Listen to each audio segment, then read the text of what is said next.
திருச்சிற்றம்பலம். தென்னாடுடைய சிவனே போற்றி, எந்நாட்டவர்க்கும் இறைவா போற்றி. ஏகம்பத்துரை அந்தாய் போற்றி, பாகம் பின்னுருவானாய் போற்றி. அண்ணாமலையம் அண்ணா போற்றி, கண்ணார் அமுதக் கடலே போற்றி. திருமகட்கு செந்தாமரையாம் அடி போற்றி, சிறந்தவர்க்கு தேனாய் விளைக்கும் அடி போற்றி. பொருளவர்க்கு பொன்முறையாய் நின்ற அடி போற்றி. புகழ்வார் புகழ் தகைய வல்ல அடி போற்றி. ஒரு இரண்டும் ஒன்றோடு ஒன்று ஒவ்வாடி போற்றி. உருவு என்று உணரப்படாத அடி போற்றி. ஆடக மதுரை அரசே போற்றி. கூடல் இலங்கு குருமணி போற்றி. காவாய் கனகத்திரளே போற்றி. கைலை மலையானே போற்றி போற்றி. திருச்சிற்றம்பலம். கச்சியப்ப சிவாச்சாரியார் அருளிய ஸ்ரீ கந்த புராணம் 11ஆம் பாகம். மணக்கோலத்தில் மகாதேவன்.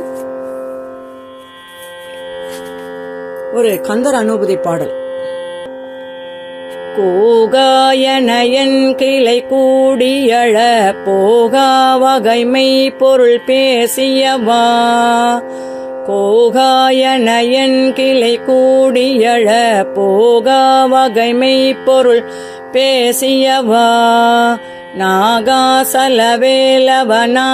கவி தியாகா சுரலோக சிகாமணியே. நாகாசலவேலவனாலு கவி தியாகா சுரலோக சிகாமணியே. திருச்சிற்றம்பலம். கந்த புராணம் தொடர். மணக்கோலத்தில் மகாதேவன். முனிவர்கள் எழுவரும் விடைபெற்று சென்றதும் இமவான் அளவற்ற மகிழ்ச்சி அடைந்தவனாய் மறுநாள் நடக்கவிருந்த மகளுடைய திருமணத்திற்கான காரியங்களை விரைந்து செயலாற்றத் தொடங்கினான். தேவ தச்சனாகிய விஸ்வகர்மாவை அப்போதே காண வேண்டுமென்று நினைத்தான். அவனும் அதை உணர்ந்து மலையரசன் அரண்மனையை விரைவிலே அடைந்தான். இமவான் அவனை வரவேற்று, விஸ்வகர்மா, கைலாயத்தில் வீட்டிற்கும் மகாதேவனுக்கு என் குமார்த்தி பார்வதியை மனம் செய்து கொடுக்கப் போகிறேன். நாளை அத்திருமணம் நடைபெற இருக்கின்றது. 30 முக்கோடி தேவர்களும் மற்றும் உள்ளோரும் அக்கண் கொள்ளா காட்சியை காணா வரப்போகின்றார்கள். ஆகவே நம்முடைய நகரை தேவ பட்டணமாகிய அமராவதி போல் அலங்கரிக்க வேண்டும் என்றான். தேவதச்சன் மிகவும் மகிழ்ச்சியுடன் அப்பணியை அப்போதே மேற்கொண்டான். தேவதச்சன் விரைவிலேயே நகரம் திருவிழா கோலத்துடன் அலங்கரிக்கப்பட்டது. மலைச்சிகரங்களில் உயர்ந்த கோபுரங்களை உடைய மண்டபங்களையும் அரண்மனைகளையும் நிர்மாணித்தான்.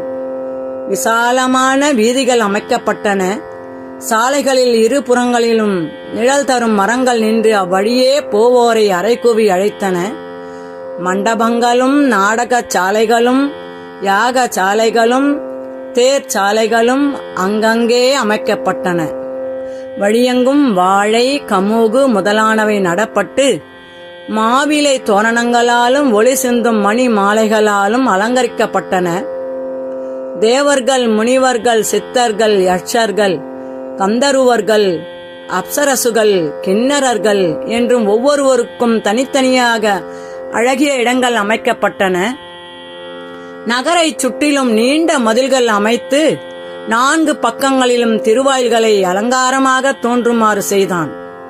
திருமண மண்டபம் கண்ணை கவரும் வகையில் நவரத்தினங்களால் இழைக்கப்பட்டிருந்தது. அதன் தூண்கள் அழகிய பலவித பதுமைகளை தாங்கி நின்றன. முத்து, பவழம், பதுமராகம், வைரம், வைடூரியம் முதலிய மணிகளால் செய்யப்பட்ட மாலைகள் அங்கங்கே அலங்காரமாக தொங்கின. காற்றிலே அவை அசைந்தாடும்போது அவற்றிலே படும் ஒளியானது பலவித வர்ண ஜாலங்களை காட்டியது. எந்த பக்கம் திரும்பினாலும் மகிழ்ச்சி பெருக்கெடுத்து ஓடுமாறு தேவதச்சன் நகரை அலங்கரித்தான். அதை கண்டபோது இமவானும் மேனையும் பலவாறு சந்தோஷமடைந்தனர். ஈசனுக்கும் பார்வதிக்கும் நடைபெறும் திருமணத்திற்கு வந்திருந்து அன்புடன் நடத்தி கொடுப்பதோடு தன்னையும் ஆசிர்வதிக்குமாறு இமவான் இந்திராதி தேவர்களுக்கும் மற்றும் உள்ளோருக்கும் அழைப்புகள் விடுத்தான். சகல லோகங்களிலும் அத்திருமணத்தை பற்றியே பேச்சாகவே இருந்தது எங்குமே. மறுநாள் பங்குனி மாதத்தில் உத்திர நன்னாள் அதிகாலையிலே எழுந்து நீராடி புத்தாடை அணிந்து இமவான் மனைவியோடும் மற்றுமுள்ள உற்றார் உறவினரோடும் கைலையை அடைந்தான். எம்பெருமான் முன்பு சென்று அவரை நமஸ்கரித்து, பிரபோ, இன்றைய தினம் மிகவும் விசேஷ தினமாக சொல்லப்படுகின்றது. எங்கள் விஷயத்தில் கருணை கொண்டு என் மகளை மணக்க இணங்கியது பற்றி நாங்கள் அளவற்ற ஆனந்தம் அடைந்திருக்கின்றோம். தாங்கள் இந்திராதி தேவர்களுடன் என்னுடைய அரண்மனைக்கு எழுந்தருளி என் குமாரத்தியை ஏற்றுக்கொள்ள வேண்டும் என்று பணிவுடன் வேண்டிக் கொள்கிறேன் என்று பிரார்த்தித்தான். ஈசன் அக்கோரிக்கையை ஏற்று விரைவிலேயே கணங்களும் ரிஷிகளும் படைசூழ்ந்து வர அரண்மனைக்கு வந்து சேருவதாக தெரிவித்தார். பர்வதராஜனுடைய அழைப்பை பெற்ற அனைவரும் இறைவனை திருமண கோலத்தில் கண்டுகளிக்க அவனுடைய அரண்மனையில் வந்து கூடினார். துர்க்கை, காளி, சப்த நதிகள், லட்சுமி, சரஸ்வதி, இந்திராணி, முனிபத்தினிகள், தேவமாதர்கள் ஆகியோரும் வந்து சேர்ந்தனர். மேரு முதலான பர்வதங்களும் சப்த சாகரங்களும் நாகர்களும் திக்கு யானைகளும் முன்னதாகவே வந்து சேர்ந்தன. பர்வதராஜன் புறப்பட்டு சென்றதும் ஈசன் நந்தியை அழைத்து இந்திராதி தேவர்களும் பிரம்மா, விஷ்ணு முதலானவர்களையும் மற்றும் சிவகணங்களையும் தம்முடன் அழைத்துச் செல்ல விரும்புவதால் உடனே அவர்களை கைலாயத்திற்கு வரவழைக்குமாறு சொன்னார். அவ்வாறே அவர்களும் கைலாயத்தில் வந்து கூடினார்கள். பஞ்சவத்திரன், ரிஷபகேது முதலான சூலமேந்திய 10 கோடி பேர் சூழ காலாக்னி ருத்திரன் வந்து சேர்ந்தான். 72 கோடி பூதகணங்கள் சூழ பிரம்மாண்ட ருத்திரன் விரைந்து வந்தான். இன்னும் அநேக கோடிக்கணக்கான கணங்கள் சூழ ஆடகேச ருத்திரனும் வீரபத்திரனும் மகா சாஸ்தாவும் ஏகாதச ருத்திரனும் வந்து சேர்ந்தார்கள். அஷ்டமூர்த்திகளும் அங்கு விரைந்தனர். குண்டோதரன், கண்டாகர்ணன், பினாகி, பானுகம்பன், சங்குகர்ணன், காலகண்டன், தண்டி, நீலன், கரண், விஸ்வமாலி, ஈசானன் ஆகியோரும் தங்கள் தங்கள் பூதகணங்களுடன் கைலையை அடைந்தனர். தேவர்களுடன் இந்திரனும் நட்சத்திர கூட்டங்களுடன் சந்திரனும் மற்றும் கிரகங்களும் வித்யாதரரும் முனிவர்களும் அங்கு குழுமினர். வேதம் முதலான சாஸ்திரங்களும் மந்திரங்களும் இறைவனுடன் செல்ல திருவுருவம் கொண்டு வந்து சேர்ந்தன. அன்னவாகனத்தில் பிரம்மனும் கருட வாகனத்தில் விஷ்ணுவும் கைலையை அடைந்தார்கள். இவ்வாறாக இறைவன் திருமண கோலம் கொண்டு எழுந்தருளும் போது அவருடன் செல்ல அனைவரும் வந்து கூடியதை கண்டு மிகவும் சந்தோஷத்துடன் நந்திதேவர் ஈசனிடம் சென்று தெரிவித்தார். ஈசனும் அவர்களை தம்முன் அழைத்து வருமாறு நந்தியிடம் கூறினார். அனைவரும் எம்பெருமான் முன்பு வந்து அவரை வணங்கி வேத வாக்கியங்களால் பலவாறு போற்றினார்கள். பிரபோ, தங்கள் கருணையே கருணை. சனகாதியருக்கு ஞானம் உபதேசிப்பதன் மூலம் நாங்கள் உய்யும் வண்ணம் யோகத்தையும் காட்டி அருளினீர்கள். இப்பொழுது எங்களுக்கு போகத்தையும் தருவதாக யோகியாயிருந்து திருமணம் செய்து கொள்ள இசைந்தீர்கள் போலும். தங்களுடைய திருமண கோலத்தை கண்டு களிக்க நாங்கள் காத்திருக்கிறோம் என்று தெரிவித்துக் கொண்டனர். ஈசனும் அவர்களுடைய வேண்டுகோளை ஏற்று பிரம்மனை பார்த்தார். அப்போதே நான்முகனும் மணக்கோலத்திற்கான ஆடை ஆபரணாதிகளை ஈசன் முன்பு சமர்ப்பித்து அவற்றை ஏற்றுக்கொள்ளுமாறு வேண்டினார். மகாதேவன் அப்பொருள்களை தமது திருக்கரத்திலே தொட்டு அருளி, நான்முகா, நீ அன்புடன் கொணர்ந்த ஆடை ஆபரணாதிகளை நான் அணிந்து கொண்டார் போல் மகிழ்ச்சி அடைகிறேன் என்று கூறினார். அப்போது அவருடைய திருமேனியில் அணிந்திருந்த அரவங்கள், எலும்பு மாலைகள் முதலான அனைத்தும் மறைந்து போயின. பொன்னாபரணங்களை பூண்ட திருமேனியோடு இறைவன் காட்சி தந்தார். அந்த அற்புதத்தை கண்ட அனைவரும் ஈசனை போற்றி கொண்டாடினார்கள். ஈசன் புறப்பட்டு செல்ல வேண்டிய நேரம் நெருங்கியது.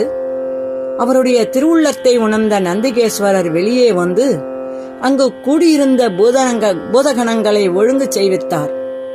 அழகிய தோற்றத்தோடு வெளிப்பட்ட ஈசன் குண்டோதரனுடைய வலிமை மிகுந்த தோள்களின் மீது தம்முடைய திருவடிகளை வைத்து இறைவனுக்கு ஆரத்தி எடுத்தனர்.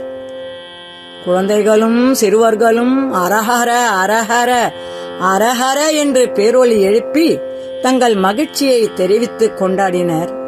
வேதங்கள் அஷ்டமங்கல பொருட்கள் ஏந்தி வந்து ஈசனை வரவேற்றனர். திருச்சிற்றம்பலம். அரஹர அரஹர என்று அஷ்டமங்கல பொருட்கள் ஏந்தி வந்து ஈசனை வரவேற்ற பிறகு ரிஷபத்தின் மீது ஏறி அமர்ந்தார். அரஹர என்று வாத்தொலி கிளம்பியது. பேரிகை, கொக்கரை, சல்லிகை, கரளிகை, பீலி, சாரிகை, உடுக்கை, மத்தளம், குடமுழா, தபாரி, காகலம், ஊது கொம்பு முதலான வாத்தியங்கள் பேரொலியை எழுப்பின. கையிலே பொன் பிரம்பு தாங்கி நந்தி முன்னதாக வழிகாட்டிச் சென்றார்.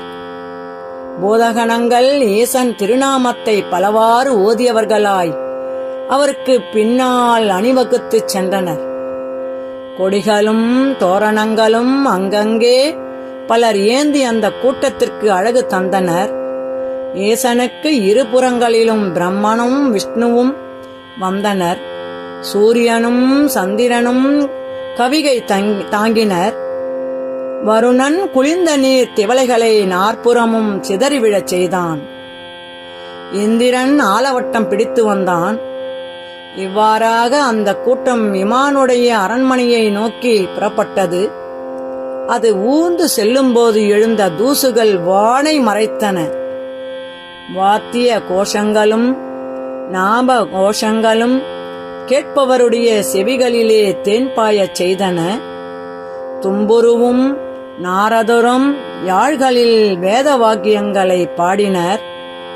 முனிவர்கள் பலவித சோத்திரங்களால் இறைவன் உள்ளத்தை மகிழச் செய்து அதன் பிறகு அவரை பின்தொடர்ந்து வந்தனர். அனைவரும் இறைவன் பின் வந்தனர்.